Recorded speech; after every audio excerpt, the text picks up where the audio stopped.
Good evening and welcome to KLEAN Radio. How you doing, Judah? I am good. That was a fun car ride. It was a fun car ride. We actually came down with our first guest tonight, Bob Forrest, and Amy, of course. And Bob was very animated. Yes, he was. I think we all were. I think it was the quietest your wife has ever been. She had no room to speak. Happy birthday, by the way. Thank you. It is actually my birthday today. Yeah. Big what? Big 44. You don't look a day older. Thank you so much. We have a great show tonight. Not only do we have Bob Forrest from VH1 Celebrity Rehab, and Bob, of course, also owns his own intensive outpatient program. So he's definitely well qualified to be here, and I'm sure we'll have a lot of opinions and stories. And then, of course, later in the show, we have two great comics, Pat Leborio and Vince Royale. Very exciting. It is exciting. I'm really excited for our third show. It's great. Yeah. Very good. Both our mothers watched us this week on Facebook. I know. That's the one thing about this is the mother feedback. How was your mother's feedback? Mine was great. Mine was, you look great, you sound great. You know. That's it? That's it. She said she said she had fun listening. I was like, did you listen to the whole show? So your self-esteem is reflecting that this week. Yes. You're sitting up straighter. I'm up, I'm happy. Right? I want her to see me well the next time she listens to it. Hi. This is the picture of recovery, when your mother enjoys you on the radio. Well, she's a proud, she's there's a Yiddish word, kvel. Kvel. Kvel. Right? Is that a fish? No. It's brag. It's to brag. To brag. But I just want to ask you a quick question. Sure. Because what type of phone do you have? I have a regular phone at home. No, but... And I have an iPhone. And does it pocket call a lot? No, because I lock it. Oh, okay. Yeah.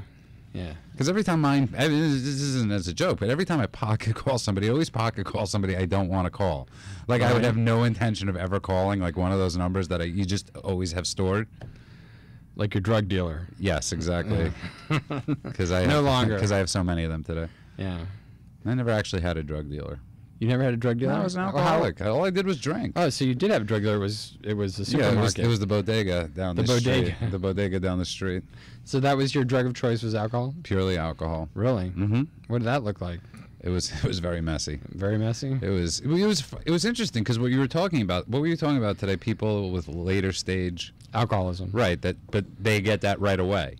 Some people do, yeah. And what is that? Well, it's this idea, of progressive alcoholism versus people that just seem to be off to the races the minute they drink. So some people might start drinking and they don't have any consequences and they seem like they can drink normally, but then 30 years later, all of a sudden, they're just living inside a bottle. So do you believe that people that have later stages were just born with it? Because I don't know about the whole, if you were born with it or not, but I somehow feel like I was. It was almost like my life was leading up to it to later stage. Destined to be? Well, I don't want to say manifest destiny, but... Well, that's a whole political thing. No, but in a sense, like the second I started, I was off. Yeah, after there was no white line, as like the after school special showed. There wasn't like I could track back and look at the moment. It was like right away from the get-go. Yeah, my experience just generally is especially with alcoholism in particular, other drugs are different, but with alcohol it seems like there's certain people that within one or two drinks you can just see their eyes change and then they just compulsively drink and are off to the races right from the beginning, from a very young age. First time they're exposed to alcohol often. While then there's other people who can drink very functionally and actually be functional alcoholics for 20, 30 years. I used to be really jealous of them. Jealous? Yeah. Well, that's a pretty common feeling, I guess, right? Because people that are alcoholics like to drink. No, yeah, and all I wanted was like the extra 20 years. And I couldn't understand why I couldn't function. Right. Like I couldn't understand, like you went to college, you had a functioning life. True. And when you get sober young, and something I've noticed people when they get sober young is they're very jealous sometimes of the people that get there when they're older, and the people that are older are jealous that they didn't get there when they were young. Or just that they missed a lot of years. Right. Being active in their addiction. Right? But then I realized no matter what age you get here, you're miserable. Well, that might have more to do with your ethnic background. But after your mom's good self-esteem, that shouldn't be the case. I'm cured. You're cured. Oh, boy. We've had actually some great feedback, and I really appreciate all our listeners out there. We've had a lot of positive stuff from on Facebook. You can go to Facebook and go to KLEANradio.com. And you could also reach us at 877-830-830. Right? And my mother, by the way, since we're talking about mothers, criticized you adamantly for not getting the number right. And that's 877-830-830. That's right. So we're looking for some calls tonight. We'd really appreciate that. But you can find us at Klean Radio on Facebook. That's Klean with a K. Klean with a K. And you can also find us at KleanCenter.com. And you can look at our treatment facility. I actually just, I don't work for Andrew. Not yet, at least. I don't work for Andrew, so I actually visited you to Klean for the first time this week. Yeah. And I got to say, I was pretty amazed. Well, thank you. The place is absolutely stunning. Yeah, we put a lot of work into it. It's like a combination almost of like Mr. Miyagi's house and Melrose Place. It's like this like vibe in the middle of Hollywood of like, you're in the middle of Hollywood and you have this tranquility. Yeah. It's a cool place. A lot of people criticize us for wanting to put a treatment center right in the middle of West Hollywood. They're like, you should put it out in the middle of the desert or Malibu or somewhere. Why? A lot of people think that alcoholics need to be taken away from their environment and punished. And I never understood that because it makes no sense. And somebody used to say to me, when I was drinking in Arizona, but which was depressing enough, and I was in this halfway house, and this guy, Russ Drinkwater, used to say to me, you need to get sober where you come from. Right. And I really didn't understand what he was saying, but for me, when I got sober, I was sober in Brooklyn. And I really had to face the demons where I came from. And I was so blessed that I was able to get sober where, in the thick of things. Because life isn't leaving. I agree. And, treatment, especially in a treatment center like Klean, it's just the beginning. And, detox alone often takes 5 to 10 days. So, then you have another 20 days of treatments where you're actually, discovering things about yourself. And then the process of becoming fully sober and fully into recovery is a long-term process. In fact, it lasts for the rest of your life, hopefully. So it's, something you need to do in an environment where you're going to be. And so, I think that's part of the problem, too, is people get out of rehab and they get sent back into, like, it's like coming out of the womb and life is happening and you're like, oh, my God, you freak out. And that happened to me for a long time. I would go to rehab, I would come out, and I couldn't handle being out. Right. I was so used to being, like in Shawshank Redemption, the walls become your friends. And I was so used to being institutionalized. So I think it's really important to be in the thick of things. I absolutely agree. And I just the people that constantly are like, oh no, we got to be out in the desert or hide people away, and I know, like we're lepers. Yeah, right. Well, there's a lot of stigma still to addiction, so we're definitely working on that. But I got to tell you, I'm really excited about Bob Forrest being here tonight because there's no doubt that Bob will bring a level of energy and excitement to this show that we haven't seen yet. That was definitely a fun car, right? Yeah, exactly. But I really love Bob. I've known Bob for quite a while, and as everyone knows, I think he's on Celebrity Rehab. But he owns his own treatment center and actually has some quite diverse and differing opinions from probably what people have seen on TV. So it's going to be interesting to get him in here and talk to him about his views on addiction and Alcoholics Anonymous and what he thinks, which I think is great. I think, it's I talk to my therapist a lot about this because I have a hard time with, in certain 12-step programs, it's almost like blasphemous to say certain things that you disagree with. And that there is diversity. There is diversity in thinking, and that's okay. It's okay to, different courses of treatment. It's okay for, I think we live in a world big enough that we could think differently. Right. Especially in a tolerant world, where we should be very tolerant. Well, and I don't think any one thing makes people, get better. There's different things that work better for different people. And I would never say that Alcoholics Anonymous is not good or wrong. I just don't think it's the only way that people can get sober. I think you could lift that chair up. Did I just walk in? You just walked in. And I think you so here he is. And I think you could lift your chair up because you're shorter right now than me. It's the miniature Bob. Yes. Well, anyway, Bob Forrest has just joined us in the studio. Welcome, Bob. Welcome. Well, thanks. I walked in when you were saying AA is not for everybody. Yeah, is this the cue into your... I wish it wasn't for some of the people I know in it. Really? It's a very provocative statement. Is that you? No, I would like them to leave. Have some sort of exchange program. It's just, there should be a narcissism scale of acceptability. a preachiness scale. How about that? So you think some people are too dogmatic in AA, or? Well, if you just proselytize too much, which is one of the antithesis of the idea, I thought. That's been one of my main complaints the last 10, 15 years is this: if you're new, welcome. Right. If you're new, we love you. If you're new, we hope this works for you. That's not what I'm hearing. I'm hearing if you're new, you better, bow down to me. So you've had some fairly negative experiences as well as positive. I just witnessed them. Mine has all been positive because but I witness a lot. Right. I just disagree, and anytime you disagree with how something's practiced, particularly the 12-step community, you're being judgmental. Right. If you say, no, well, I'm not being judgmental, I'm saying that this is based on certain ideas, and you're not just stretching them, you're going against them. And that's been a big problem for me last 10 years, I would say. Because you're right, though. It's a huge word. It's like they throw that word out a lot. It's like, it's like no different I just put my fingers in my ears when anybody... and the guy, I did it actually. This real a-hole, can we say that on the air? Well, we'll find out sooner or later. if AM 830 gets fined, we will know for next week it's not good. Oh, I'm sorry. Let's try I'm and used to online radio. Right. So anyways, this guy was saying that. He said, if you're new, and I was close to the front, and I just put my fingers in my ear very visibly. Right. Right, and then he came up to me afterwards, what was that all about? I was like, well, I'm not new. I didn't need to hear what you were going to say after that. He wanted to beat me up. So, Bob, a lot of people don't know about your background. Some people do. I don't. You don't? No. Oh, my goodness. Well, Bob has a very... checkered past. Checkered past, but it's a very interesting and checkered past. I've been arrested at Disneyland for drunken public. It's better than a few other things at Disneyland to be arrested for. Really? Well...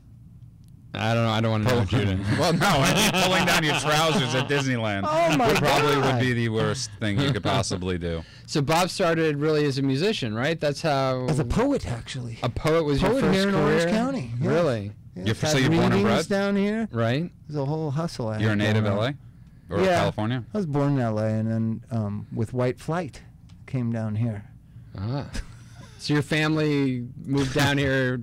to escape which part of LA? I just got that because we were talking about Inglewood. Westchester. Do you want to tell people what White Flight is that don't know? Because I just found out. It was a scam. It was just this. It's really complicated. But basically, the migration away from the urban area and the terrible fear after the Watts riots and the minorities was the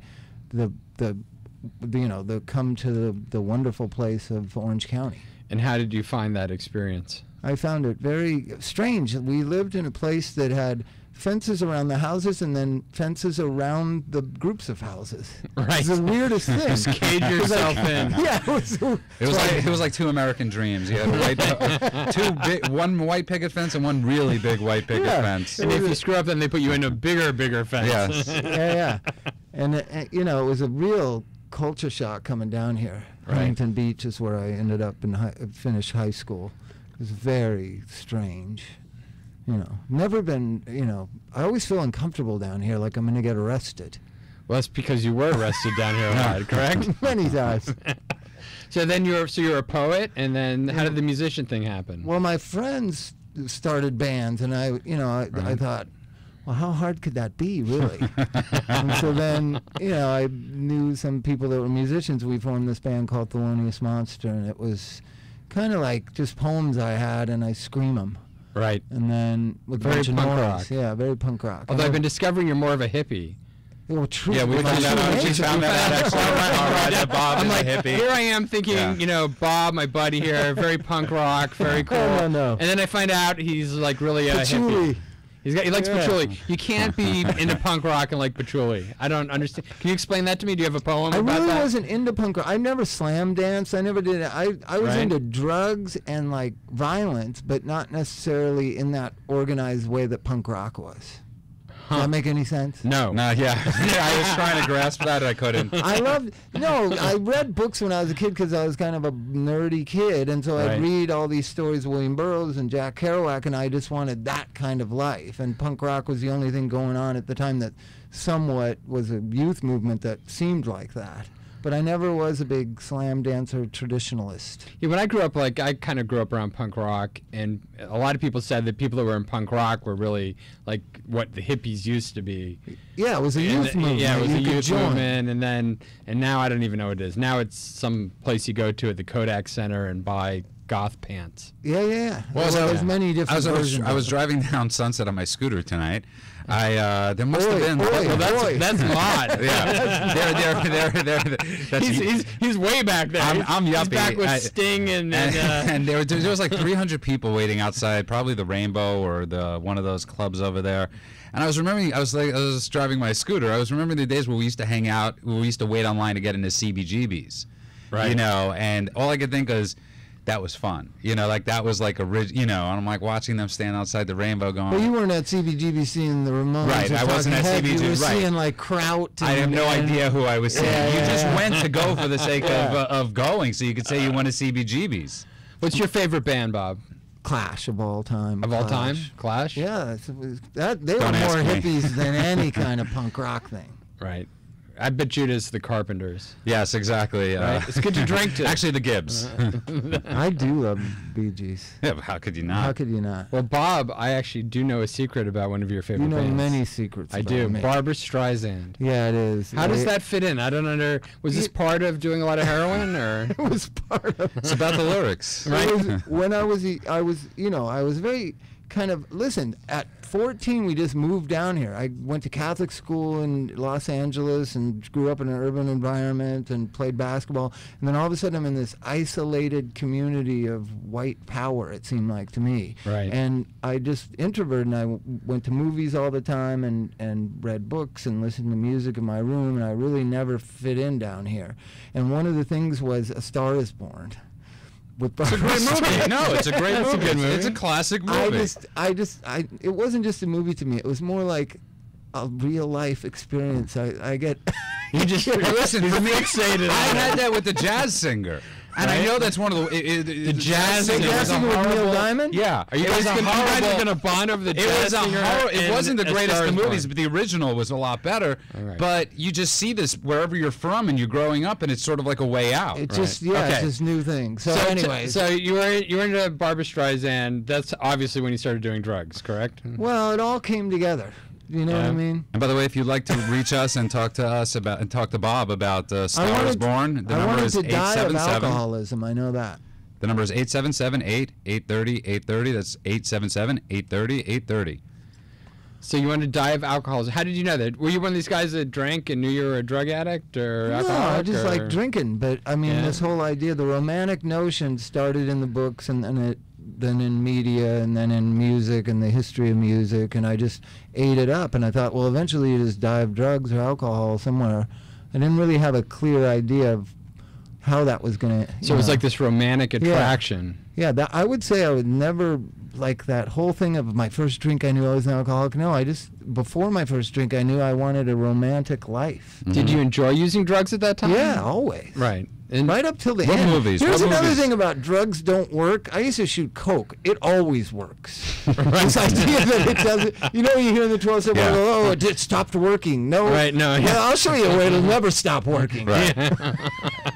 That's true. But do you have any money to buy it? That's a little. Or are you destroying everything around you and everyone you know? Well, I think for me though, alcohol in a sense, it wasn't that I couldn't put it down anymore. I couldn't put it in. I couldn't get it in my system anymore. You just got to stop and regroup. That's what rehabs are for. Yeah. No, that's not what rehab is for, Bob. Oh, wait, I'm a rehab guy. I forgot. That's right. You've switched camps. Seriously, Bob, how long have you been sober now? It'll be 15 years in March. Wow. Next month. Okay. And I hate to say, could not happen. I'll bet anybody $1,000 I make it till March 16th. How about that? Oh, that drives me nuts too. There's a few things that drive me over under on Bob's sobriety. That's what we're gonna do. No, I'm humble about things you should be humble about, but I'm not Right. ridiculously, falsely modest about things. Well, I will make it to March 16th, most likely. It's like the people that go roll an arm's length away from a drink. If you're, I get it intellectually saying that, but it's not true. I mean, for me, it's not true. it just depends. I mean, it says based on your spiritual whatever. I don't believe in a spirit, so I don't know what I've stayed sober based on. Well, often you've told me that you don't drink and do drugs because you decided not to drink and do Yeah. drugs. Why I mean, did and you it- decide not and- to drink and do drugs? Mostly because of my son. When I was talking with Amy before, like something about it, like you make a decision, and then the whole system tells you, well, you could go back at any time. Like that gives you a free pass to go back, I think. No, you make a decision, and you stand by it, no matter what happens. And that's very opposed to Alcoholics Anonymous that says that you're powerless over drugs or drinking. Well, And that a supernatural power is going to intervenes. somehow intervene. Yeah, no, I just do it the way it makes sense to me. I like listening to people's stories. I like the kind of camaraderie and the support that happens. I like mostly that there are certain people I love and care about are doing that same thing. You know what I mean? I don't know how we all survive. It's kind of crazy. Yeah. But most of my friends that I use drugs with don't take drugs or drink anymore. Right. And we kind of meet together and have breakfast, and we have these lives together that is based around the 12-step kind of model, but it's not so. But do you specific feel like a lot of people that are really ardently into AA and they often talk about feeling triggered, and that if they don't go to a meeting they feel like they're dry. This concept of that recovery is part of AA, and that if you don't go to a meeting you become dry, and these aspects of the alcoholic personality come I think they're up. addicted to it the same way they're addicted to something else. So you think it's a replacement? Yeah, it seems the people who claim that. Right. I don't claim that, and most of my friends don't. I don't claim that. I think it's most of the people that don't know what they have. It's no different than when you become religious, right? And you start, calling people on the phone, telling everybody they too have to become religious. I'm not naming any religions, but when you're not okay with who you are or what you have, you do preach. You tend to preach, and you tend to you're holding on by such a loose, but you're hung so loosely that. Well, you want to reinforce what works for you. Right. Yeah. Well, I heard a metaphor about it. You know how Tarzan's swinging through the jungle? He goes from one vine to the next. Right. That eventually gets you way across the jungle. A lot of people are too scared to let go of the vine they're holding on to embrace the next vine. And that is the difference between now 15 years ago when I was, or 14 years and 10 months ago, that was more precarious. Right. Right? I've caught some vines and moved down some vines now. I'm further away from feeling like that. What that stuff that you're saying that certain people say, like I'm only a hand away from a drink, or if I don't go to a meeting I'll go insane or whatever, they're just on that one vine. They've been on that vine the whole time. Right. They've never gained any more insight about it. They've never gained any more insight about it. And that's okay for them, right? But, yeah, but to say everyone is like that, So what's at the end of the vines? I mean, is it a continual vine swinging process, or is there something It seems like that addicts or people who get into addiction are stuck in a moment they can't get out of. And so the 12-step world or rehab, and then the 12-step world kind of gets them out of that mindset through, I believe, compassion. Right?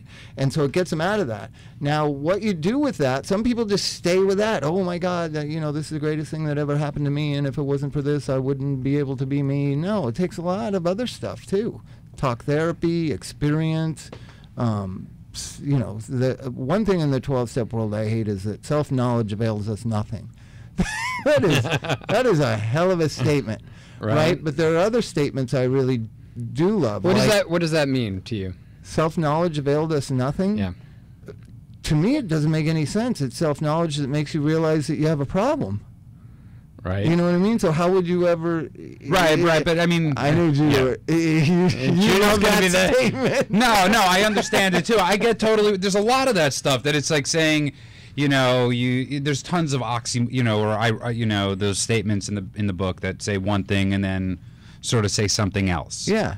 And the guy who wrote Self-Knowledge Availed Us Nothing, elaborated on 8 pages that he wrote 20 years later to expand it to 130 pages. Right? The 12 and 12. Right.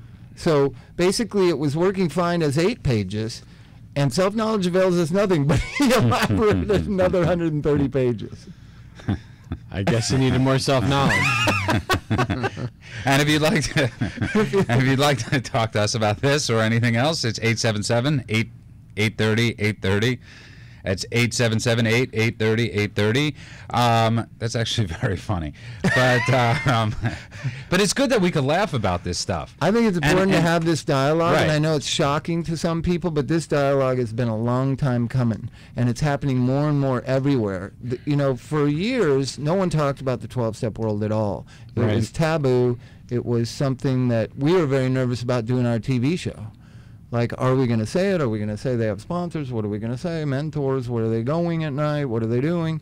And finally, I read a book. I didn't read the whole book. I read the first 50 pages. This one that we found out in the car on the way down. That Bob has read every book that exists, but only the first 50 pages. Bob and I do not like The Catcher in the Rye, but Bob has only read the first 50 pages Right. of The Catcher in the Rye to say he didn't like it. In my book, if you've only read 50 pages, you can't make a judgment on a book. I read 50 pages of a book called Getting Better by Nan Robertson, Pulitzer Prize-winning writer for the New York Times, about the history of AA and her experience in it. And it changed my whole mind about whether we can talk about this stuff or not. Right. And then about 2 years ago, when Eric Clapton had his biography come out, he talked about being in AA on Larry King. And I stood there, and now Elton John's talking about it. These are people that never talked about it. And now all of a sudden they're being very public about it. I think it's a public discourse that needs happening. You know, we got a call, and I'd like to add this caller. I don't actually have a name on the caller. Caller, are you there? They're really anonymous. Hey, what's up? What's happening? Hi. Welcome to KLEAN Radio. Hey, man, how's it going? How's your night going? Good. Good.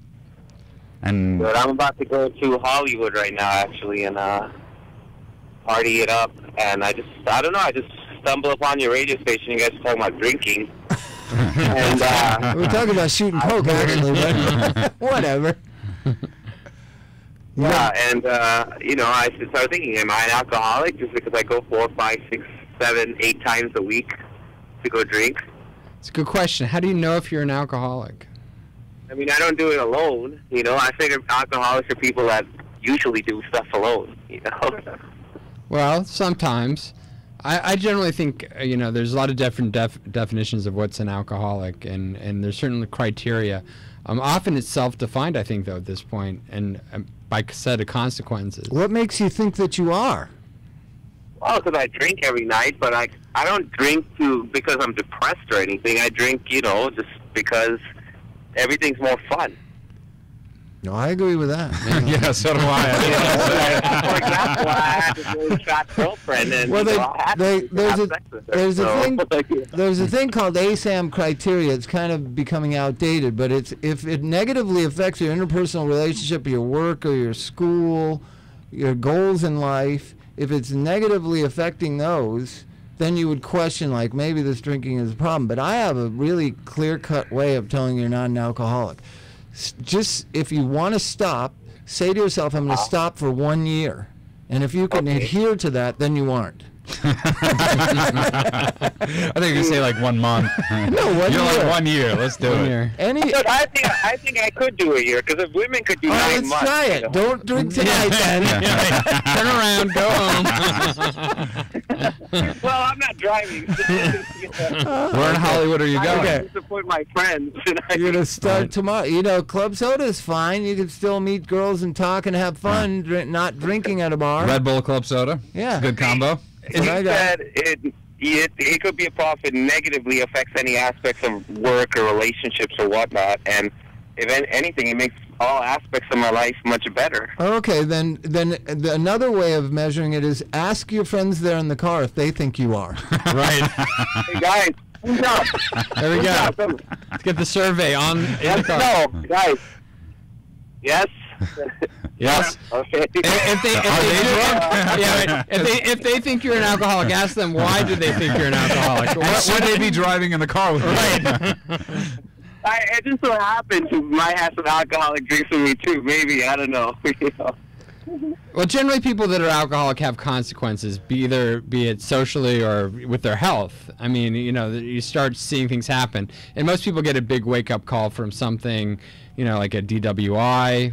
That's something. Yeah, let's just do us one favor. If you can drive back tonight. Yeah, don't drive. Or call us up before you leave. I never drive. Actually, I have my chauffeur drive for me all the time. So.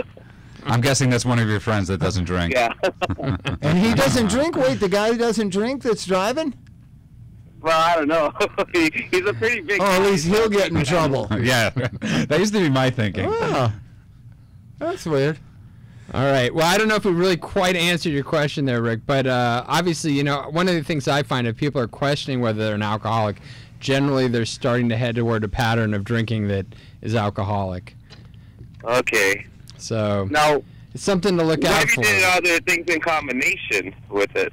Well, that's actually the most dangerous thing you can do. In fact, most drug Benzodiazepine. Yeah, most drug overdoses, 58% in fact, are a combination of drugs, so alcohol and drugs. That's where it gets really dangerous. So, you know, that's something you really want to watch out for. Okay. What kind of other drugs are you doing? Oh, nothing. Nothing, you know.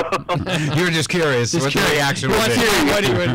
Yeah. There's something Where are they going tonight? Where are they going? What's I'm going to Dre's in Hollywood, actually. Dre's? Dre's? Where's that?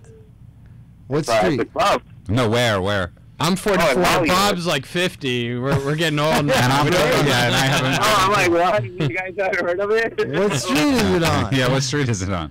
I don't know. What street is it on? Guys? Is it on Highland? I think it's on Hollywood Boulevard, actually. Oh, perfect. Right near my house. Right.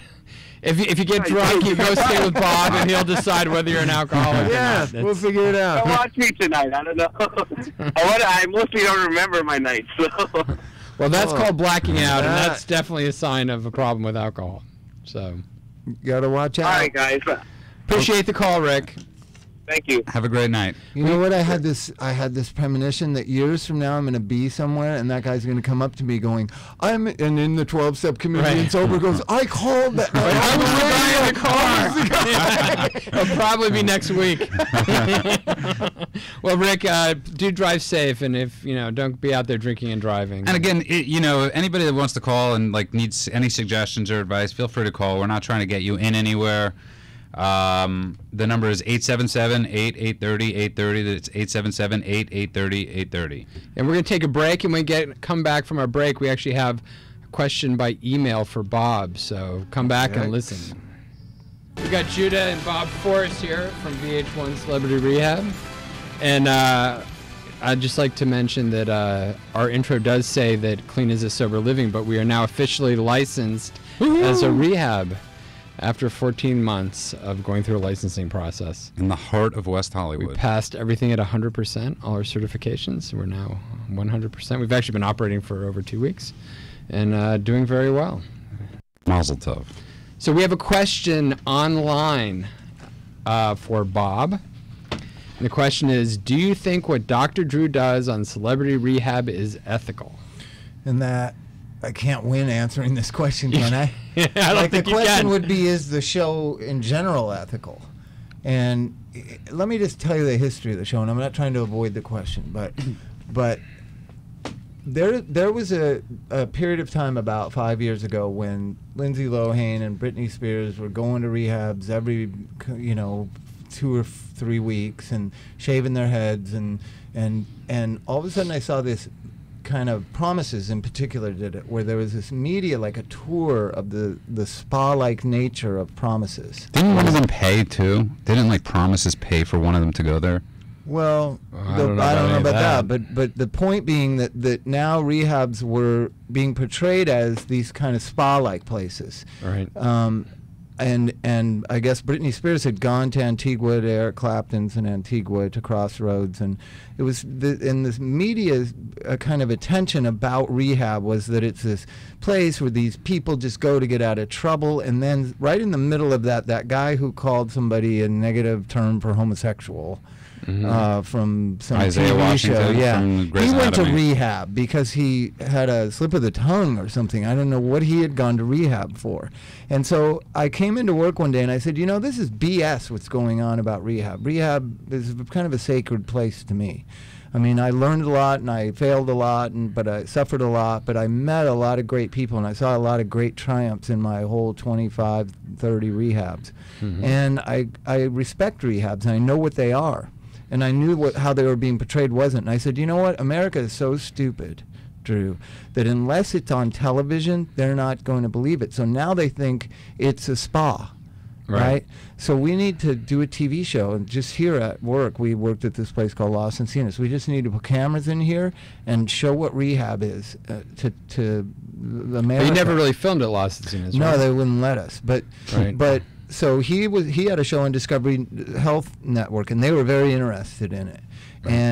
But then the cost of what if somebody dies and the malpractice and all things kind of spiraled out of control over about a month period of time, and so it went out of the cost of Discovery Health being able to do it. And so it died for about 2 months, and VH1 came and said, you know that show that you were thinking about, Rehab, we would do it if there were celebrities on it. Because they did everything celebrity. Yeah. Right? Wasn't that? Yeah. That was their tag for a while, right? It's a surreal life. Everything's better with celebrities. Yeah, real life. Celeb reality or Right. whatever it is.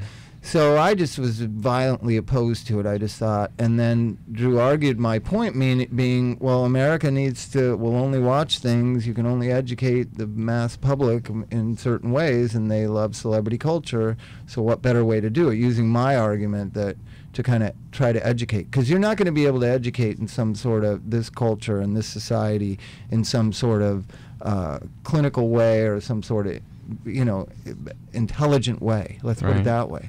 It's the lowest common denominator of this society. Why Dr. Drew? I mean, he's not really. Is he known for addiction? I mean, really? Yeah. Really? Yeah, he's an addictionologist. That's what he is. Okay. What is I honestly, I don't know. It's a very few people are actually. Some psychiatrists are. Some GPs are. You go to school for 6 weeks or something, and that's hopefully a little longer than that. No, but they're doctors. They're already real doctors. So he's doctor. He's a board physician. Board certified addictionologist, which is very few. Most people say they specialize in addiction, which doesn't mean anything. Right. Actually, Klean, we have 2 board certified addictionologists that are internists, and then we have a psychiatrist as well. Yeah, and so they work in affiliation with us. But so what is the education for board certification for addictionology? It's fairly limited, but it's Well, why when I said 6 weeks did you object to that? Because it's a little bit more than 6 weeks. It's like what we found out. What about it? But really smart people studying for 6 weeks is a little more than other people. But anyway, so back on point. So he convinced me, what's the difference? And so we went forward with it, and like I said, immediately a lot of controversial subjects come up. Practicing, medicine on television, practicing 12-step addiction treatment on television, all these things, and we kind of took each hurdle as it came, and so is it ethical? Is it moral? In this society, I would say that it is, because this is such an unethical society that everything has been turned inside out. Just in the last 10, 15, 20 years. Haven't you thought that? Yeah. Do you believe it's where we live more? I mean, my thing with celebrity rehab is I don't really see it as really representative of a drug treatment center. It's representative of what we experienced at Los Encinas, which was very kind of tolerant, It really is like how Los Encinas is. I mean, how difficult is it to do any kind of treatment when you have cameras all around you? I would think that would be very difficult. Yeah, well, the detox isn't, because they can't fake through a detox. Right. But once everybody's feeling good, it just all chaos breaks loose, more so than in regular treatment, but not much more so. So you think someone that would be going to treatment should expect something similar to what they see on Celebrity Rehab? It depends on what rehab you go to. The tolerant rehabs are going to take all comers and never kick anybody out, which is what we were at Los Encinas, right? But I'm not big on kicking people out of rehab. which you've known me now. I just not. Right. I think that there should be individual treatment plans, and the other patients who have problems with that individual's treatment plan, well, then they need to be addressed by their team. But this idea, I just don't like that idea of the mob mentality. We want him out of here because he used, or we want them out of, that's what happens in treatment centers. I've seen it. Right. I've been it. I've been the one they wanted out because I was arguing with the staff and I smuggled drugs in when my girlfriend visited or whatever, and they want you out and they kick you out, right? If it's, I just imagine if they have uncooperative cancer patients, they don't kick them out of chemotherapy. Correct. That's my model for it. So obviously I needed more boundaries and more, watching or whatever, but that's what I try to do in my treatment center and stuff like that. But obviously when you've got 7 or 8 people who can do whatever the hell they want and they're not going to get kicked out, that causes the chaos that we have on the show. I mean, one of the things that I think is interesting, knowing you, I know that there's a lot more that goes on behind the scenes than what you see on TV. And certainly you follow a lot of the clients that are on TV afterwards. Well, see, and you were shocked when we had dinner tonight. I want the toughest of the tough. I want the Jason Davises. That, and you and I have been working together the last year, and I take the toughest, the craziest people in the world, and I just won't give up on them. You definitely have a patience and tolerance that is unlike any other I've seen. So. I just think that I think most people that go to rehab that are cooperative and compliant and following along and doing all their assignments and doing everything, they don't even really need to go to treatment. There is 60-70% that kind of needs help and can be focused and needs the team approach. That's who rehab's for. The 20% that just do everything perfectly and follow along, they didn't need to go at all. I'm interested in that other 20% that are just such, unbelievable messes. Well, how much of that do you think psychiatric, and how much of that do you think psychiatric?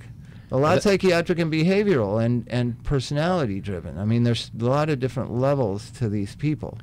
One of the things that Dr. Coe, who works with Klean, I love that. Yeah, we've been speaking a lot about what are the different personality types and traits, and should the type of addiction treatment that's put forward be the same for everybody, or should you treat people differently based on their personality traits? And how can you do that in a group setting? Because they all set each other off, and that's what everybody reacts to at Celebrity Rehab. What you got to understand is a lot of days go on at Celebrity Rehab and nothing much happens. Everybody gets along. That's never on television. Right. You know what I mean? Doesn't make good TV. How long are they actually there for? 20 days, 21 days. 21st day is the graduation. So that's not very long. No, it's short term. Spin dry is what we call it. Yeah, and the outcomes haven't been too good from what I've seen from, just watching on TV. The outcomes in general treatment are not very good. True. All right? So the idea being the traditional 30-day model, I don't know who came up with it. It's stupid. Insurance companies. It's totally stupid. Yeah. I think Betty Ford came up with it, didn't they? I think it's been a combination of different things, but yeah. When I first started going to drug treatment, it's 90 days minimum. They wanted me to be there a year. I was like, a year? What are you talking about? That happened to me too. Right? This time they said to me, there's nothing 30 days is going to do for you. Yeah. We think a year and a half. Thank God my father found that very excessive. Can anybody meet criteria for admission to a drug and alcohol treatment and be well in 30 days? No. Then why is there a 30-day model?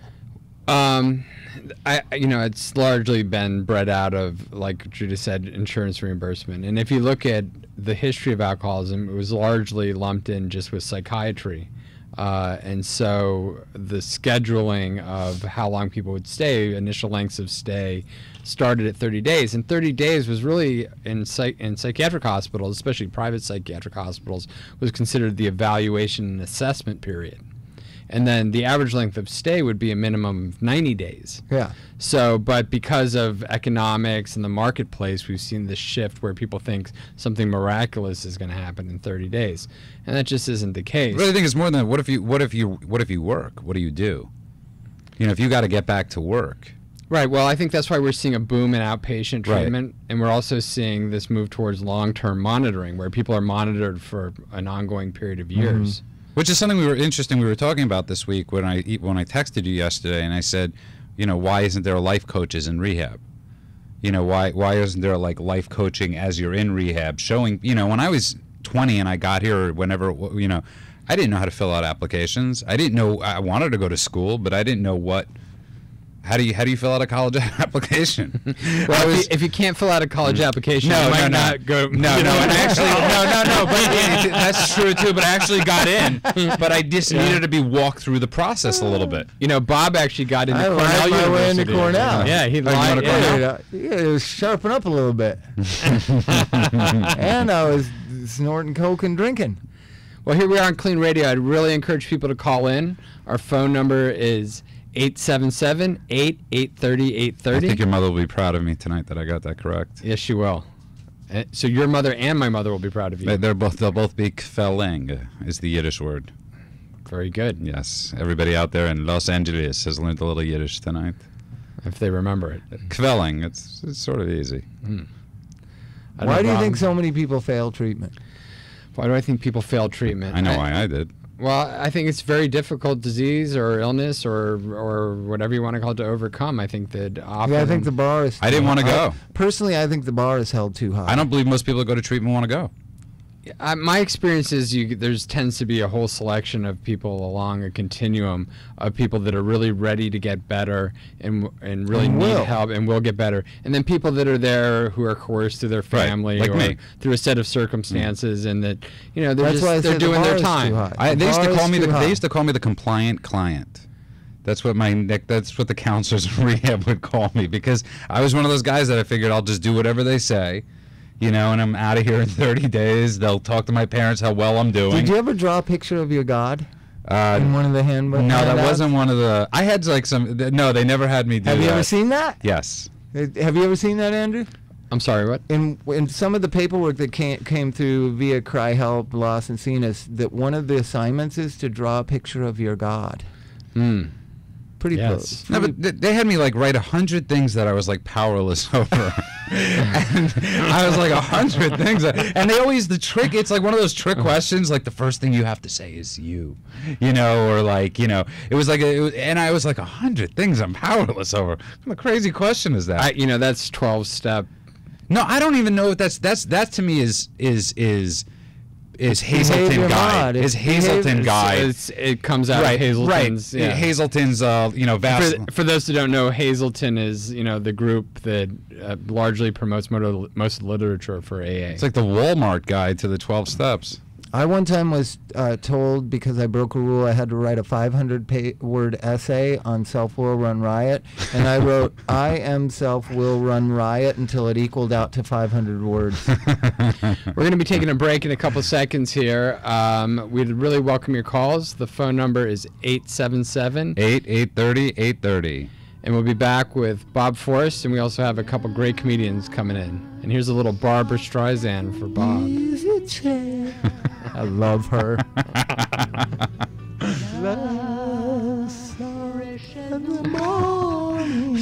Sing it, Bob. 2, 1. It's Clean Radio on AM 830. Now, it's back to Andrew and Judah.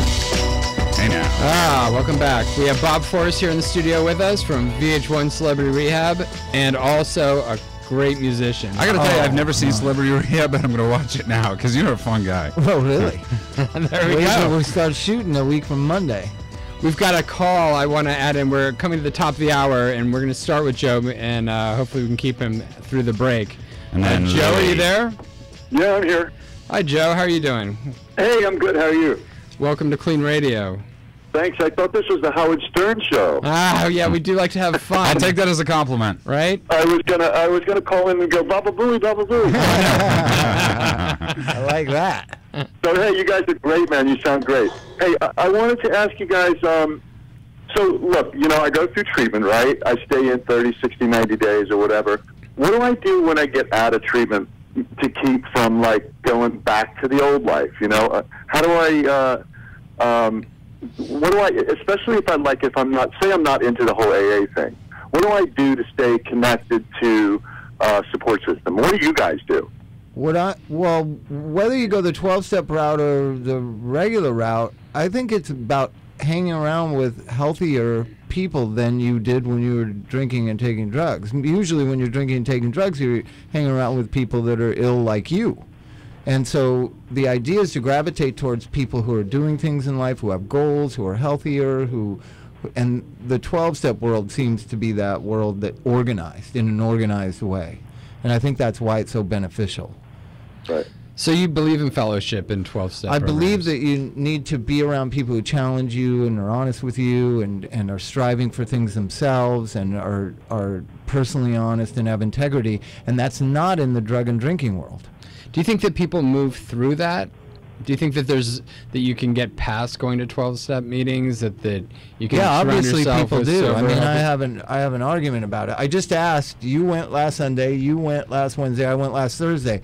You're the guy who believes in it the most, Judah, and you're the longest having not gone to a meeting. Oh, I said that because I'm from Brooklyn. No, I mean, on the way let's make down this here, clear. you're arguing Let's make this clear. I do have a certain amount of time sober. You know, Right. I'm not bragging, but it's in the double digits, and that's months. It is. It's like 11 days, and Today, brother, you got today. I got today. We all got 24 hours.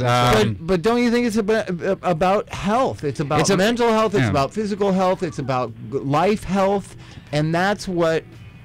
Yeah, I think for me it's about getting on with your life. It's a bridge back to life. Yeah. Oh, we can talk about that after the break. Okay. Yeah, we got to break. We have two. We'll hang on to Joe, and we'll have Lily coming up in the next hour too. Yep. So we're gonna take a break, and we're gonna come back with Joe, and then we have some other calls. So, but also feel free to call in on 877-830-830. This is Clean Radio, and we'll welcome you back in just a couple seconds.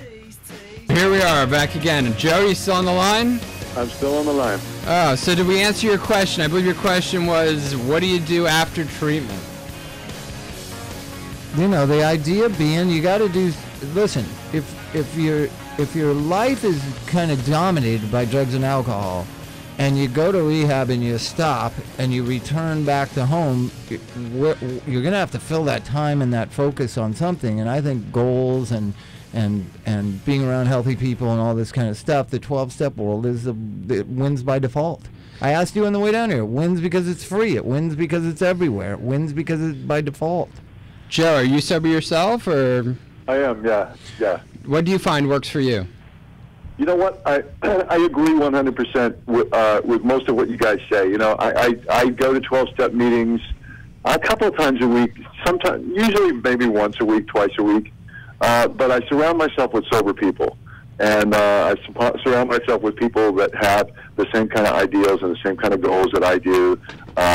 Surround myself with people that are honest, have integrity, and that works for me. You know, nobody that I know hangs out in bars, and not that hanging out in bars is a bad thing, but you know, I'm in my late 40s, so hanging out in bars, kind of, you know.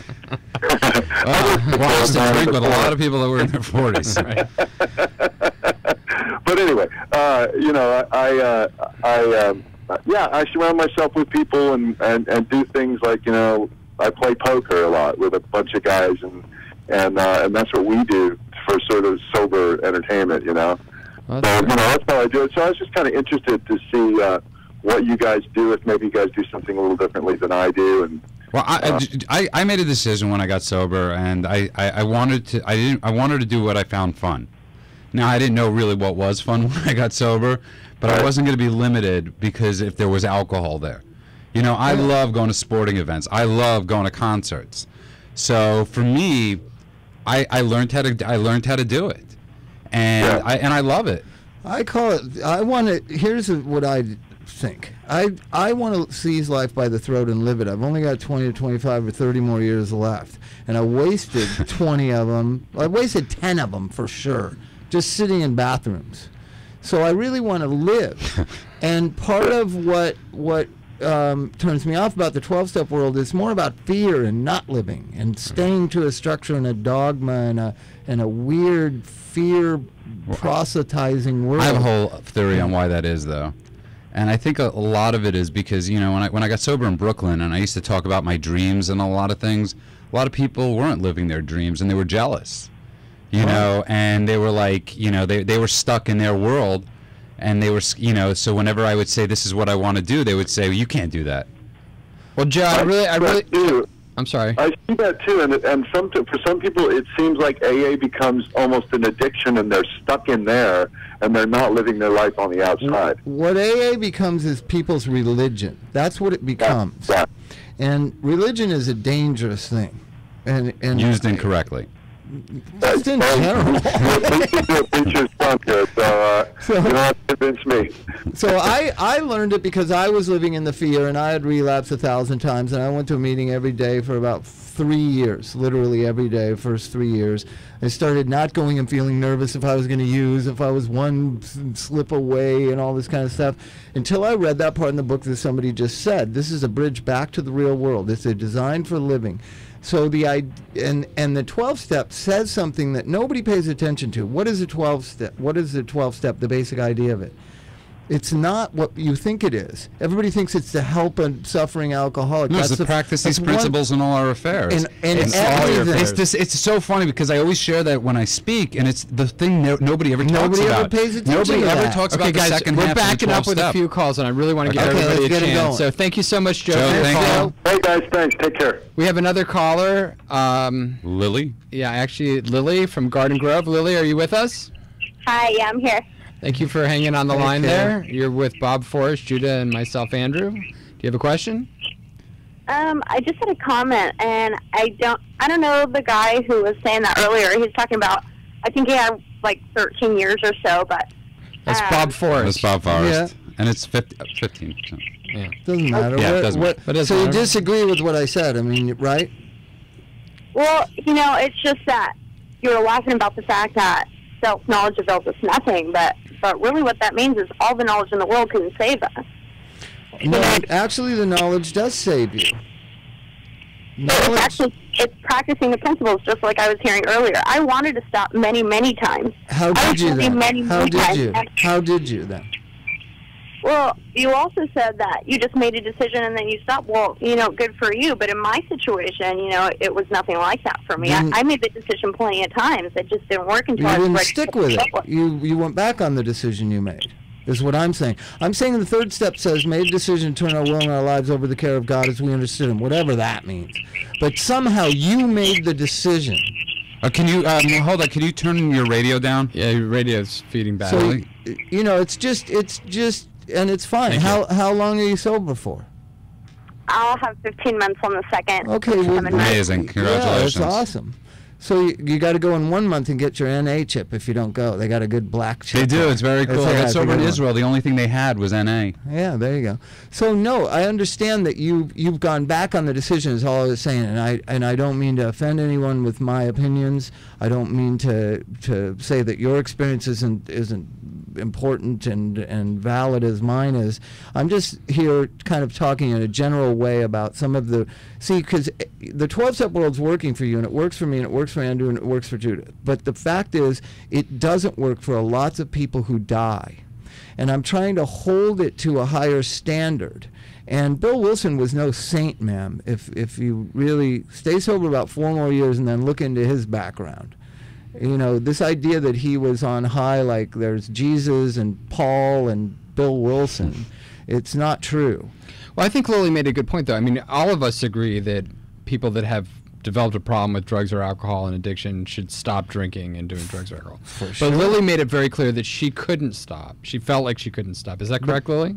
That's correct. I tried many, many times, and believe me, I wanted with everything in me to stop. And you know, all the consequences that I had created in my world, there was every reason in the world that I wanted to stop. And I would make those promises to myself, to my family, to everyone around me. You know, this time this is Well, it. I mean, but was I really willing to put the footwork into it? Yeah. Really, no, I wasn't. And that's So what I I've think been Bob is So saying. that's all I'm saying. That's what Bob is that saying. You He's really not- were just BSing yourself. He's not. What he's because we got into this actually in the car because he's not saying that it's not good to know things. What he's saying, he's saying you didn't come in here not knowing anything. He's saying the reason you kept on using was because you made the decision. You consciously made a decision to not stay, Is that sort of Right, what Yeah, and not but do the what's statement, necessary. But the statement of, self-knowledge avails us nothing. So true, because I could have all the knowledge in the world. But now you but, seem to be awfully confident with knowledge. See, that's the I weird could have all the dichotomy. knowledge in the world, but it's what am I putting into it is the question, and am I really ready to do what it takes? Because it's work. It's not easy. It's no cakewalk. You know what I mean? But you do it anyway, no matter what, because you realize the things that come for doing what you do. Little by little, you start to see little changes in your life. At least I did. You know what I mean? And that's what kept me going. Lily, first of all, I'd like to congratulate you on being sober. I think that's an incredible achievement for anyone. People that aren't addicts or alcoholics don't know how difficult it can be to get sober. And certainly the 12 steps have gotten a lot of people sober. And I would never say, don't agree with the, don't do 12 steps. 12 steps are bad, whatever. But I would say that there are some people that don't respond to the 12 steps. And it's important to have a message out there also that there are other ways to get sober than the 12 steps. And that you can ask and you can talk about it. Well, and Right. that's why I talk so openly about I'm an atheist. I don't believe in any God that keeps me sober. And I've been in the 12-step community for 25 years. For 9 years, I struggled. I finally, like you, decided I am going to do everything that I have never done before and wasn't willing to do. So the decision has to be followed up by action. I'm not discounting that. I'm saying it's still your decision to take the action. That's the thing that puzzles me about whenever I say I'm the one that decides. I'm the decider, just like George Bush. I'm the decider. I decide that I'm going to remain abstinent, do what I can to gain more insight about myself and how I treat other people, to gain more insight about, what it is to be a man, what it is to be an adult. One of the things that I think knowledge. One of the reasons I love you, Bob, is that it's always controversial, and that you always learn something. But it's also that we could disagree and still get along. And still That's my still greatest thing stay about it. sober. Right. You know what? That seems like it would be a really tough thought. Yeah, Lily, also for me, one of the reasons I love doing this show is because I don't agree with what everybody says, and nor do I have to. Well, that's the great thing about the 12-step world in its best. My best friend is sober about the same amount of time as me. He believes it's the greatest thing that's ever come to 20th century America. And Right, he it takes it is. very seriously. Well, Well, Time Magazine said it was the second. I think computers are pretty great too, but anyways. They don't keep you sober. But follow my logic. Right. He believes in monotheism and turns his will and his life over to God, and that's what keeps him sober. And basically the text is literal word from the word the word of God through Bill Wilson.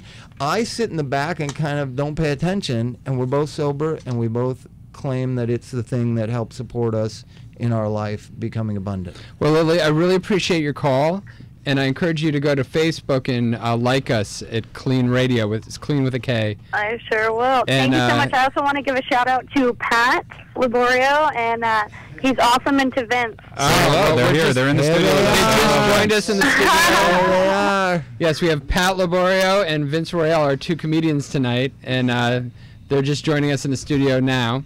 So I have one more call, though, before I want to get into those guys, but thank you, Lily. We have Angela, who I spoke to, I think, earlier on the phone today. Angela, are you there? Yeah. So, Angela, I believe we spoke earlier on the phone. You were interested in the topic we had last week on cocaine vaccines.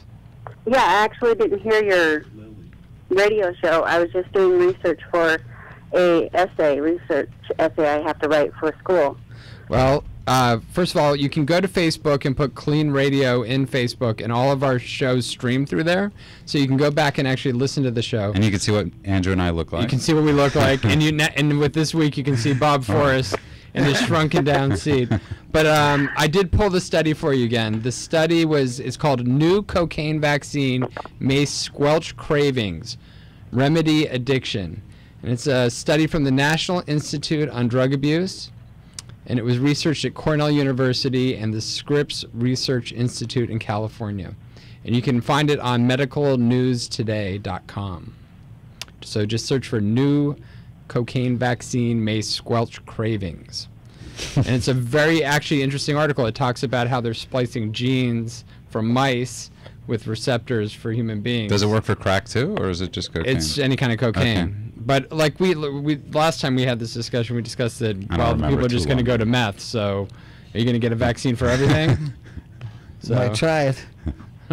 So, Angela, I hope that helps you out with your research, and we always encourage everybody to do a lot of studying because nobody's figured this out yet. And I'd love to read that essay of yours, so whenever you're done with it, if you could post it on the Clean page, Yeah, I would definitely- actually really love to read Definitely it. like us on our Clean or on our Facebook page. Okay. Do you guys know what date this research happened or who started the funding? It was January 5th, 2011. And we can't do all the work for you. Right. Wow, You're going to have to do some of your own stuff. They got Google. They got Google. Google. Well, that's what I looked at, and it says back before 1995. Well, there was another thing that, whatever the thing for alcohol craving, what's that drug? Chantix? Not Chantix, the other drug. That was originally for cocaine in '95 in Paris. Right. What was that drug called? With the V. Vivitrol. Vivitrol. Vivitrol was the original cocaine kind of craving suppressant, and then when it eventually didn't work for cocaine, they said it works for alcohol. Right. But we got some comedians in the house, and I gotta, we got to get the comedians. Yes. Bob is a big lover of comedians. Thank you so much for your call. You don't talk off the top of your head. I can't believe it. So anyway, I'd like to welcome. I'd like to welcome into the studio Vince Royale. Yeah. I don't hear myself. There you go. Your mic's on. It would help. We can hear you. Yeah. And the number here. And Pat Leborio. And the number here is 8. There you go. So Pat, Thanks let's for start with having Pat. Yeah, well, you're welcome. So Pat, yeah, you have quite a history in comedy. No, I'm old, so.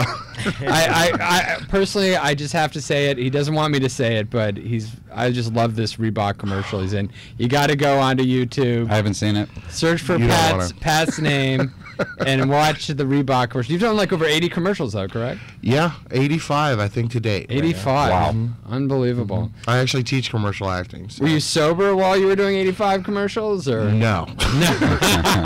were you better at them when you were drinking? Actually, that's funny because that commercial was right before I got sober. Actually, Really? it was a matter of fact, it was about 3 weeks before I got sober. My goodness. That explains the dancing. Yeah. Yeah, the dance. You got to go see this commercial. I mean, Is it an old commercial? He's dancing around. Yeah. He's like greased up, 2002. like, and he dances like doing this. I don't know. Is there a name for that dance? Yeah, I'm dressed as a sumo wrestler actually, and I know. That's already funny. All right. And I'm dancing to the Surfin' Bird Wow. in a nightclub the size of half my butt. That's that song. Bird, bird is a word. It's a Yes, bird, yeah, bird, yeah, bird. yeah. That was portrayed on the Family Guy.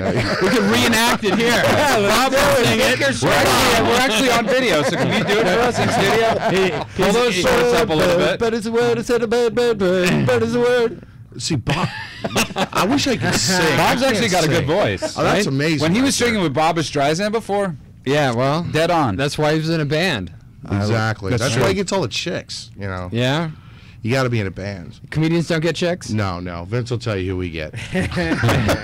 So Vince, Rock stars like Bob get groupies. Comedians, we get creatures. Oh, no. So sad. We get the girls that get pushed out of the doorway into the VIP section. Oh, no. So they head to Uncle Chuck's. So did that lead to your use of alcohol and drugs? Or? A lot of it, yeah.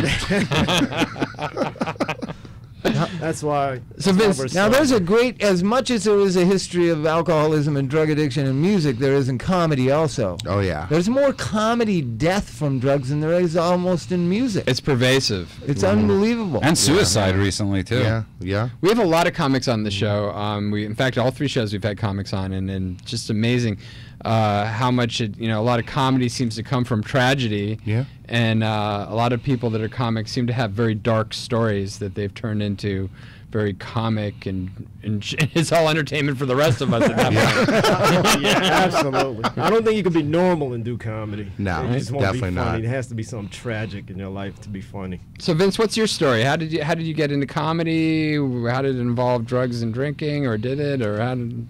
Give us a little background. Oh man, wow. Well, I didn't even plan to do comedy. I'm only going on 3 years. And, wow. Yeah, I just moved here from Jersey, and I was supposed to move my ex here with me. And yeah, she hooked up with somebody I knew, and you know, that's how I got started drinking. We're laughing. That's funny. Well, That is funny. Only an addict would appreciate that story.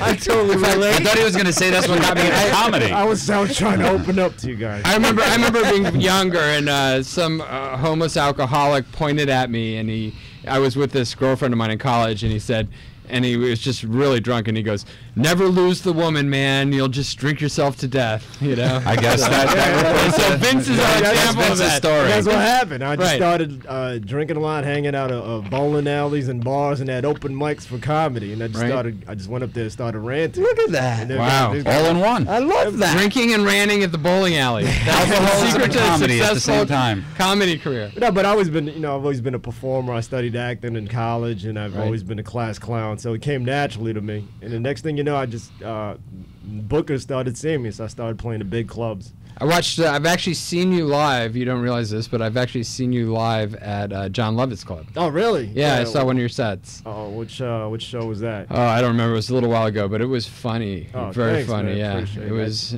I don't know if I can repeat any of the jokes. I like how you're on- trying to temper your. I like how you're trying to temper your funny. You were like it was funny as funny. Yeah. It was. There were some bits there. It was definitely a little edgy. Thanks. Do you guys like edgy comedy? Where do you guys like to go with your comedy? I try to just be myself on stage. It's my natural personality is to take that on stage with me. And just- Do you guys ever talk about using or drinking or whatever when you're They at? can't. People listening on the radio cannot see you shaking your head. By the way. Just so you know. I just didn't want to cut. He's still doing his Reebok commercial. I have entire CDs dedicated to specific stuff. Right. I'm actually working on the four alcoholics and why you can't date them all. I have a CD. Wait, I gotta hear this. I have a Wait. CD. I have a CD coming out called Women of Sober Living. It's hot. I'm even gonna voice over the trailer. It's Girls Gone Sober. 8 women, 66 personalities, 1 car, 3 teeth. And the number here is 877-830-830. That's 877-830-830. And we're going to take a break, and we'll be back in a few minutes with some more comedy and some great input musically from Bob Forrest. Sing us out, Bob. There goes the bird song. Bird is a word, bird is a word. All right, welcome back to Clean Radio. We got a great bunch of guests in the studio tonight. Boy, I think we've never had this much controversy. And fun. And fun, Yeah. right? We got Vince Royale, great comedian, Pat Leborio, another great comedian, and Bob Forrest from VH1 Celebrity Rehab. Famous Bob Forrest. Are you getting sick of that yet? I don't. It's weird. I don't know. Why is there controversy? Because of what we're saying about the 12 stuff? I was talking about you being Celebrity Rehab Bob Forrest. It's better than Rehab Bob Forrest. Rehab Bob Forrest, yeah. So, The number here. 877 830 830. I got a question. Yes, Bob. This is a serious question.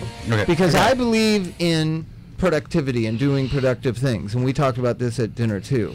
And the thing is, I believe it's very important not to just sit around sober living worrying about your recovery. Absolutely. Like, I believe you need to be active, involved. You need to have a disposable day gig, like No a question. humbling job to get yourself out and about and go do your things in the rebuilding of your life.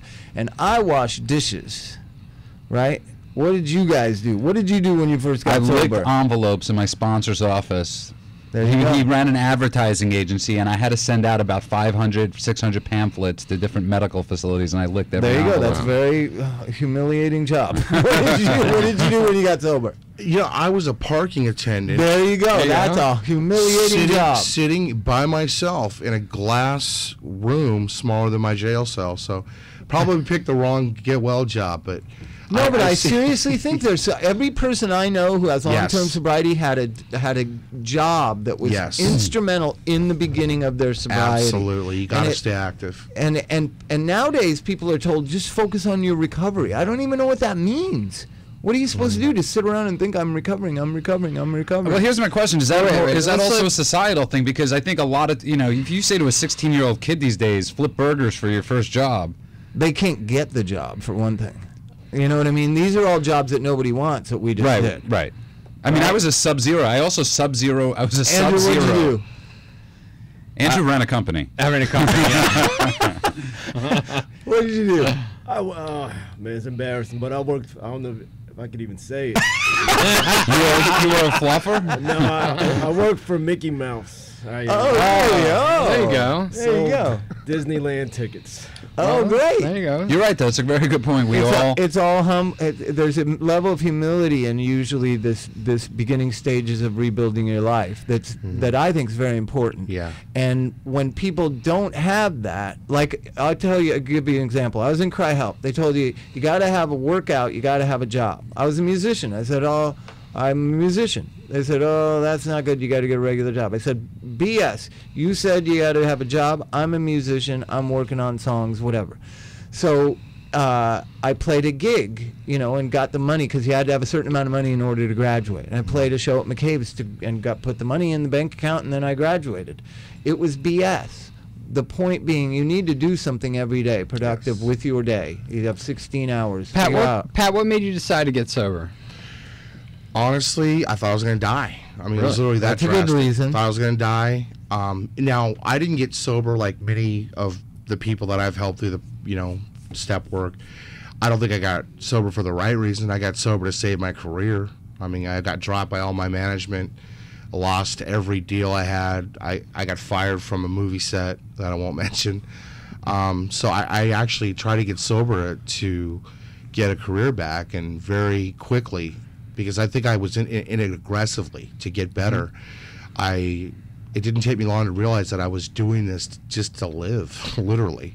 It was mostly drugs or alcohol or a combination? It started out, actually, it was a lot of cocaine. Really? I'm the biggest cokehead you'll ever meet in your life. I don't know. I did meth and gained weight. So I don't know what sick, twisted joke God played on me.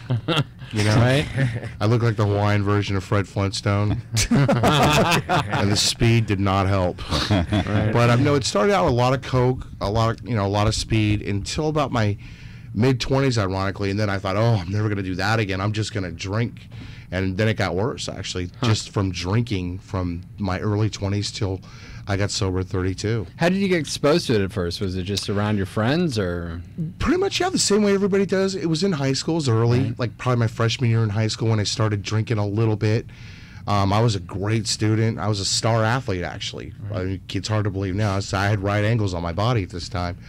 I was a huge football recruit, baseball recruit. Really? Oh, yeah.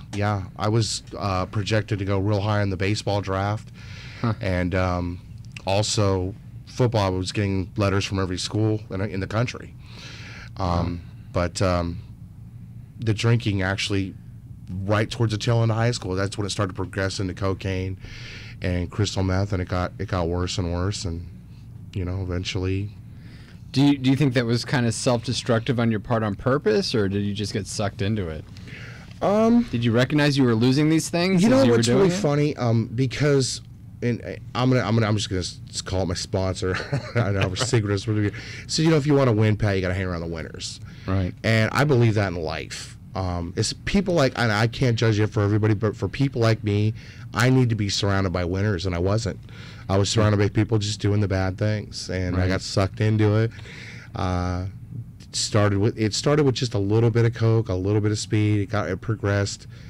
I was able to actually get away from that later on, but it was pretty much hanging around the wrong people, pretty much for me. I've seen quite a bit of your comedy, and you're just one of the funniest guys that I've seen out there. And a lot of it though doesn't seem to be drug influence. It seems to be just genuine comedy. You cracked a few jokes about drug use, but did it change your perception? Did you have any sort of ideas that like drugs and alcohol would make you a better comic, or Did you fall into any of those ideas? Or? That you mean that drugs would make that? Well, you know, like Richard Pryor Or John Belushi. I'm going to tell you right now, when I don't think I ever went on stage. You know, Bob and I backstage were talking about the Comedy Store, and I don't think I went up at the Comedy Store one night ever sober. I don't think I ever went up one night sober, and I did comedy every night. Right. I mean, I was blasted every night, you know. And when I first got sober, it took me 3 or 4 months just to. It was like when Maverick spun out and he didn't know if he could fly the plane again. You know, it was that dramatic in my head. You know, just. I didn't know if I could do it. So did it change the way you did comedy? Actually, it did. It changed a lot of things. I think my stage presence got a little bit. I was really a machine gun delivery type of comic. I learned to slow down a little, and just became a lot more conscious in the preparation area. I was a lot more prepared, but it took a while. What do you do? Here's the thing that I didn't play music for about 2 years after I got sober. I was scared, and I thought I'd put it behind me. It's part of my past. It's a part of drugs, but then I returned to it. And one of the problems for me was after you get done playing, I remember the first time I played sober was at the Whiskey A Go-Go.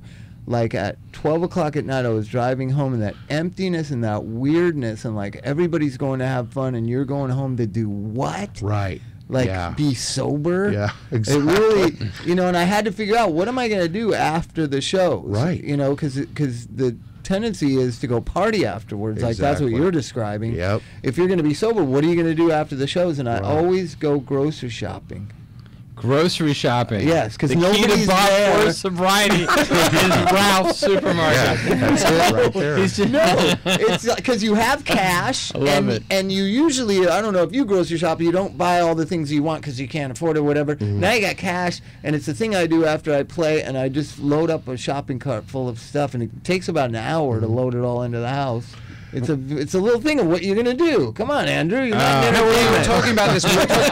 We were talking about this either last week or the week before. But it's I used to I always used to wonder, like, you know, like Dwight Gooden. He was supposedly sober at the time. Like after he pitched his no-hitter, what do you do that night? Yeah, what do you do? What do you do that night? Like that's for got to be decades you've gone out and done coke and drank. So what did you do after your first comedy sets sober? Wow, you know, that was so funny. I actually talked about this on stage. You know, I said, you know, fun revolves around alcohol in my life, like the TV. Like, how do you put the furniture in the living room if you don't have a TV? You know, what am I gonna do? What's my life gonna center around? I have no more alcohol. It's like, well, how am I gonna ask a girl out? Hey, you want to go out for some tea? You know, what do you do? You want to go for some pie? That was really hard for me. That was the hardest thing for me. I had to learn how to have fun again. I had to learn new things that were exciting, edgy. That were exciting. I had to learn it because I didn't know. And just hanging around other people that had some time, and just things I never thought I would do. I mean, mountain climbing, really? I mean, me mountain climb? I mean, no way. You know, I mean, the mountain was laughing at me. You know? Just outdoor things. Going to music festivals. Yeah. Never did those things before. Going to the beach a lot. Just hanging out with other people that weren't drinking or using. I'm always amazed how people when they get sober, and especially I run a treatment center, so I see a lot of people that are really coming in at their darkest time, and progressively over time they get their life back, and they start doing things that they never thought they would do, like climb a mountain, skydive in my case. You did skydiving. I did skydiving. That might be more dangerous than the drinking. And I'm scared of heights. But I wanted to do it. It was something I wanted to do. Right, and I grocery shop. And he grocery shop. Bob, which is scary. But when I see how skinny Bob is, you know he's not good at it. But when I lived I lived in Israel for 2.5 years, and people used to say to me, "Hey, did you go here? Did you go there?" And I was like, "Why? I could drink in Jerusalem." Yeah. I was like, that's drinking money. I mean, everything revolved in my life around the money I didn't have or had to drink. So for me, like a bus ticket was like a quart of beer. You know, like that's literally how. So even when I got sober, having money in my pocket, I had a hard time spending it. I'd go to Dunkin' Donuts, and for at least the first year, every time I would go somewhere, I'd say, "Don't want to spend that. I don't want to spend that." Like, I'd have a fear in me. Like, I'll never forget the freedom I had when I actually bought a cup of Dunkin' Donuts coffee and I didn't think about anything else other than the coffee. Obviously, you've gotten over your coffee buying problem. Yes, thank God. So Vince, do you write jokes? Do you like sit down and write, or do things you come from practical experience? Yeah, mostly it's like based on conversations. I'm like, just messing around with somebody. I don't really sit down and try to write jokes. I let comedy come to me instinctually, Right, and do you reflect back on like drinking and drugs? Do you think there's things that are funny about that? Oh yeah. I'll throw it in there once in a while. Like, a lot of what I see is like people just, you want to see somebody make an ass out of themselves, watch them when they're drinking or using drugs, right? So we're in Jersey. Jersey City, North Jersey. Ooh, the armpit. Yeah, right there. Right. I love that. I love that town. What an inviting host we have. I'm from Brooklyn. It's not much better, okay? No. There's a great motel right there when you come out of the tunnel. Right there, right? Yep. I used to stay there and smoke crack. Oh, my goodness. The Howard Hotel or something? Yeah. I've seen that. It's right by the mobile gas station. Because it's way cheaper. I would get money to stay in a real hotel, then I go out there. Wow. It's actually getting better. Since after 9/11, a lot of the businesses moved to downtown Jersey City. So they built it, So it hasn't hit Newark yet. Newark's still. Newark's still a mess. God, I love New York. We should move back to New York. Anyway, we're on Clean Radio. We welcome your calls. Our number is 877-830-830. That's 877-830-830. So we're going to take a break, and then we'll be back again with our two wonderful comedians, Pat and Vince, as well as Bob Forrest. Bob, are you going to sing us out? Oh, my God. Come on. Smiths. London. Go for it. Come on. You got a couple more seconds. Sad thing is, I'm a huge Smiths fan. I don't know the words. No one does. What a shame. You just hum the Smiths. I couldn't tell you one Pixar song. I do love the Smiths. I miss 80s music. Welcome back to... Welcome Black? Black? Is that what I'm just saying tonight? I don't know where your head is. Yeah. Right? It is February. It's a good place, It is February. So. It's February, that's right. I'm being politically correct. Is it Black History Month? Yes, it is. Well, there you go. How would I know it's Black History Month? Because everybody should know it's Black History Month. Jewish History Month? Yes, there is. No. Yes, there is. No, there isn't. Yeah. Come on, Jewish History Month. What would Jewish History Month be? It'd be like a depressing month. Okay, that would be the most guilt-ridden, depressing month of all time. I would think it's... You were killed and you ran. Let's rejoice. I mean, literally, it'd be like 30 days of persecution. It'd be like the History Channel. Wow. It'd be like Hitler's March. And God, that would be a very. I hope my mother doesn't watch this part. Right, you're done. It was a good week last week, and now your mom's not going to be. Yeah. Do you live for your mother, Judah? No. No. Okay. That's like the worst question you could ever ask a single man. Because like they never want to say yes. I live for my mother.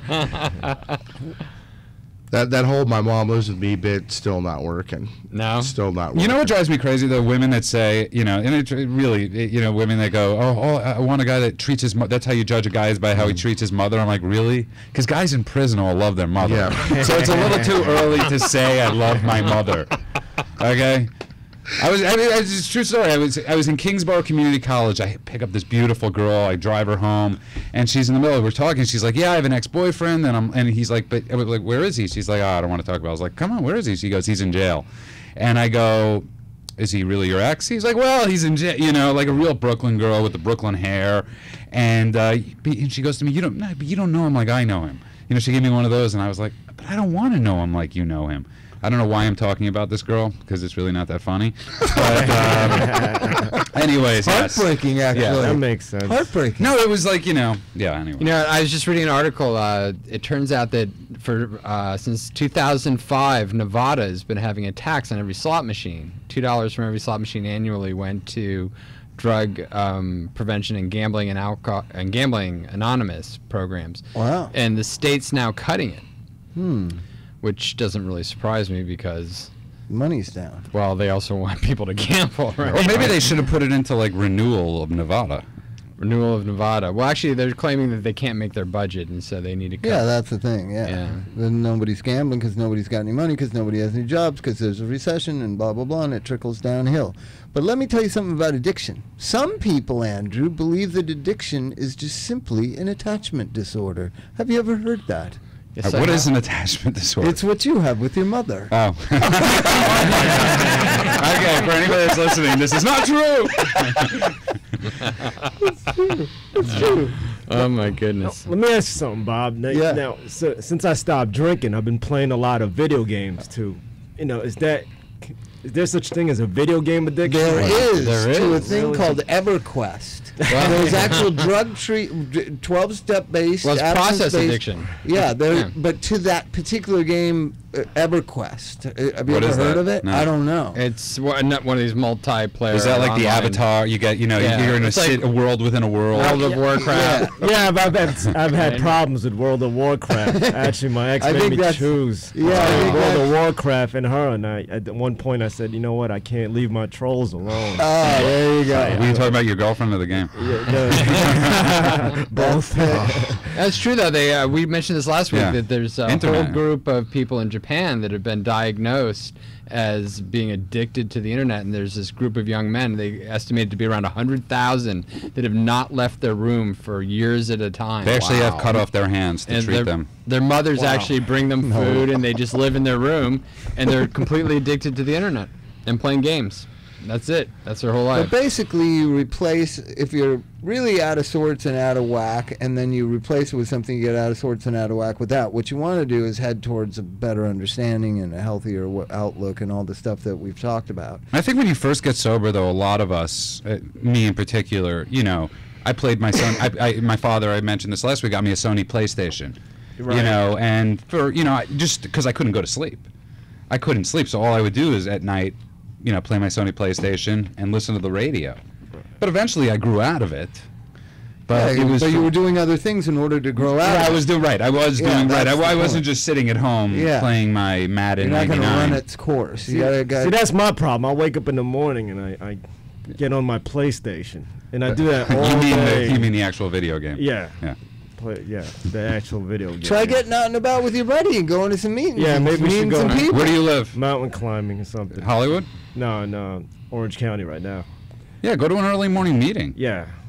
I'm sure there's like a few meetings probably out here on the beach or Oh, something. there's tons of them. But I think it's normal, to replace, a lot of people are polyaddicted. So you have people that, were alcoholics and they stop drinking, and then all of a sudden they find they're taking benzodiazepines or tranquilizers, and then all of a sudden, wow, now they're taking opiates and painkiller pills, like Vicodin or whatever. And people tend to switch, and you can switch to process addictions, like gambling is the most common. Sex is definitely an addiction for some people. So, Food. Right, food. But right? is it a separate addiction? That's always my kind of problem with this multi-dimensional behavioral addictions and treating them. Because one of my things about the sex addiction is if you thoroughly... I've never met a sex addict who wasn't an alcoholic. Number one. When they had the Meadows, when Carnes ran it, the atypical patient was a male between 35 and 50, 10 years or more sober in 12-step community. That was the average patient for sex addiction treatment. So obviously it's just a movement in a different direction. Like they say, switching seats in the Titanic. Yes, exactly. And Bill Wilson certainly had his problems with that. Did he not, Andrew? Well, it's rumored that he had various issues. He liked women. Well, why did he pick one thing in the 4-step? Why did he pick the one subject you address rather than interpersonal things or family relations things? Sex. He liked the Mrs. thing that Jones. he picked. Well, I would hate to speak for him. Or Mr. Jones. but it's so video games is more benign. It's a less harmful thing than hurting somebody else and being involved in sex. Jump in here? But Here's the thing about gambling addiction. You can only spend so much money on drugs in a weekend. You can lose Everything. ungodly amounts of money in a weekend. You can lose everything. Yeah, I knew a guy that lost $95,000 in a weekend in Las Vegas, in one weekend. You can't do $95,000 worth of drugs in a weekend. So, you know, Unless you buy it for a lot of people. what he did was more destructive than the actual disease he claimed to have in remission. Well, yeah, I don't think he was really in remission. I mean, there's a lot of people that would argue with us, of course, because they hold him up to be, you know, one of the founders of AA, so he's highly, you know. Oh, it's not right. It wasn't Bill that lost 95. No. There was another sober guy I knew that lost 95 grand a weekend gambling in Vegas. And so the idea is, he's successful in his abstinence from drugs and alcohol, but he's now replacing with something more destructive. You know, I don't know if gambling and losing money is more destructive than actually putting a substance in your body. I mean, certainly both are not. To his quality of life, that's what you measure. Right. As somebody that has struggled with gambling addiction. Really struggled with it? Yeah, struggled with gambling addiction. It's insidious. It's insidious, and it's harder. Really it's really hard because the loneliness, the isolation, especially when you're sober. To, you know, talk about that you're struggling with other stuff is not always the easiest thing, because you're scared you're going to be judged. And it's so funny, you're going to be judged by other people that are gambling and drinking, you know. And it's, you know, well, people think it's ridiculous that you could be addicted to video games or to gambling, but you think that it was just as overwhelming as alcohol? No. What the thing is, the thing about gambling is that listen, you could drink and you could You're use. Getting a little emotional. I'm watching you. It's okay. You could no, but you could drink and you could use and you could die that night. You know, and that's, you know, you can owe a bookie $100 grand. You can owe a bookie $100 grand to die that night. Well, they'll break your legs first, but no, I mean, do I think it's as bad as alcoholism or drug addiction? No. Do I think food addiction is as bad as alcoholism or drug addiction? No. Do I think they're both extremely insidious? Yes. I'm talking about destruction to your quality of life.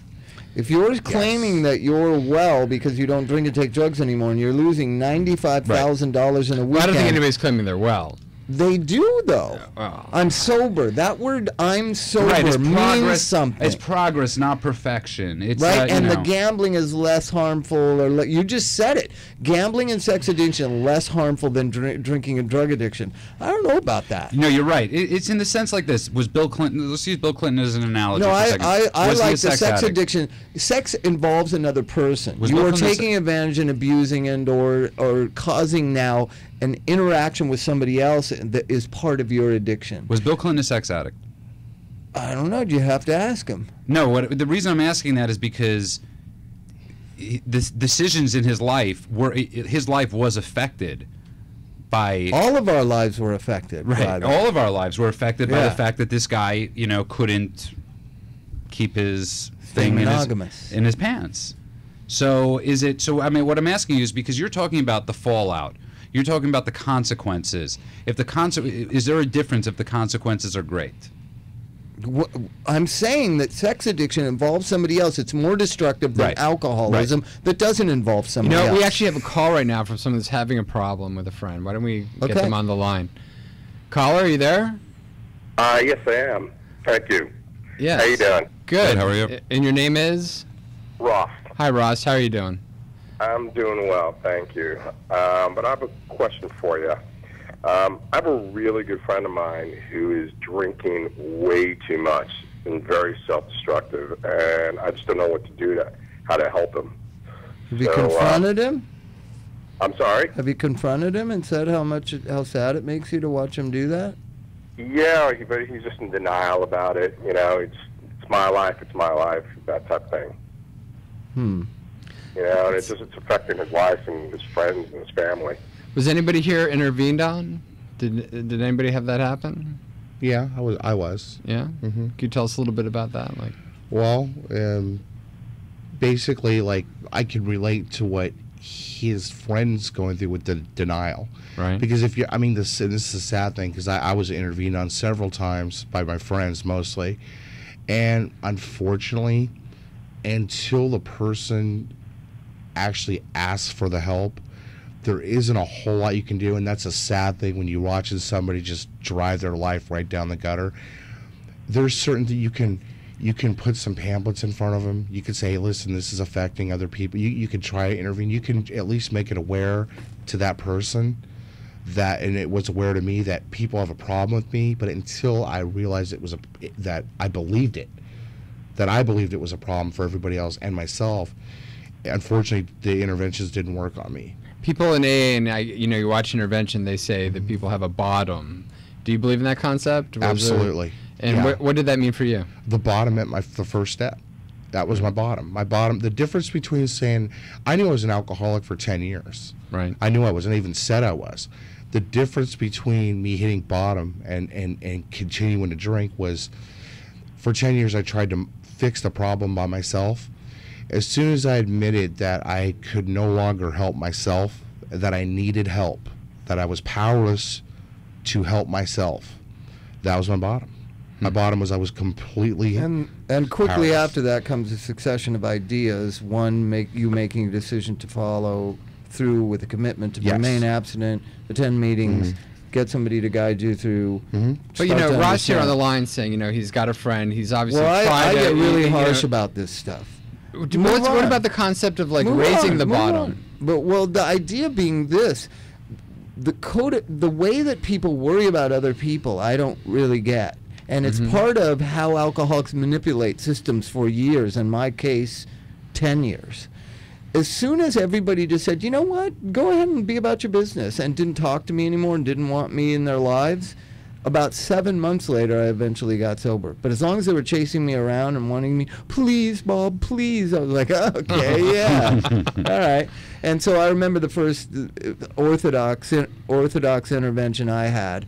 I just thought, oh, this is nice. This seems all right. These people care about me. I'll go do what I got to do. And then as soon as I realized I don't want to do what they're asking me to do at this rehab center, then I was in a quandary because I love my friends who care about me, but I'm not going to do this crap that they're suggesting. And I think that's what happens after a lot of interventions is the compassion that the people care about the person, but afterwards you're like, I'm not going to do this. Are you kidding me? You know what, Ross? Right? Thank you so much for calling. We're actually running out of time. I'd just like to thank everybody that came in, our wonderful comedians, and Bob Forrest and Judah once again. We have a great guest lined up for next week too. Quickly, would either of you like to give a plug for a website or shows you're doing? You can add us on. You can add me on Facebook.com Vince Royale fan page. And, okay, and Pat? Yeah, I want to just say, go to our Laughaholics Nation page on Facebook. Okay, 5 seconds. See you later, kids. Yeah, have a great week. See everybody next week. Tune in Sunday at 10 p.m. Thank you.